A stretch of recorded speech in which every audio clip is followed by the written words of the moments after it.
السلام علیکم وعلیکم السلام ورحمۃ اللہ حضرت صاحب سے وبرکاتہ۔ میرا سوال ہے، میں بکرا لے کے آیا تھا اور وہ چوری ہو گیا، تو کیا میرے قربانی کے لحاظ سے اس کا آپ صحیح جواب دے دیجیے کہ کیا قربانی ہو جائے گی میری یا دوبارہ خریدنا پڑے گا بکرا؟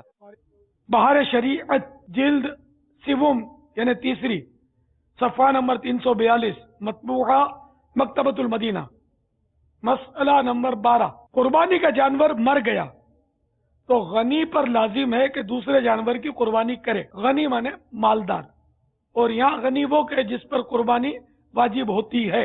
یوں تو فقیر بھی خرید لیتا تو اسی جانور کی قربانی واجب ہوتی ہے، لیکن یہاں غنی وہ جو صاحب نصاب ہے اور اس نصاب کی وجہ سے اس پر قربانی لازم ہوتی ہے۔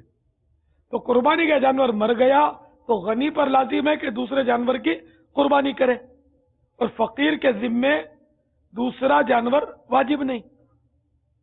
اور اگر قربانی کا جانور گم ہو گیا یا چوری ہو گیا اور اس کی جگہ دوسرا جانور خرید لیا، اب وہ مل گیا تو غنی کو اختیار ہے کہ دونوں میں جس ایک کو چاہے قربانی کرے، اور فقیر پر واجب ہے کہ دونوں کی قربانیاں کرے۔ مگر غنی نے اگر پہلے جانور کی قربانی کی تو اگرچہ اس کی قیمت دوسرے سے کم ہو کوئی حرج نہیں، اور اگر دوسرے کی قربانی کی اور اس کی قیمت پہلے سے کم ہے تو جتنی کمی ہے اتنی رقم صدقہ کرے۔ ہاں اگر پہلے کو بھی قربان کر دیا تو اب وہ تصدق یعنی وہ خیرات کرنا واجب نہ رہا، اور اس طرح کا صدقہ اور خیرات جو ہے نا وہ صرف فقیر کو دیا جائے گا، مسکین کو دیا جائے گا، ہر آدمی کو نہیں دے سکتا۔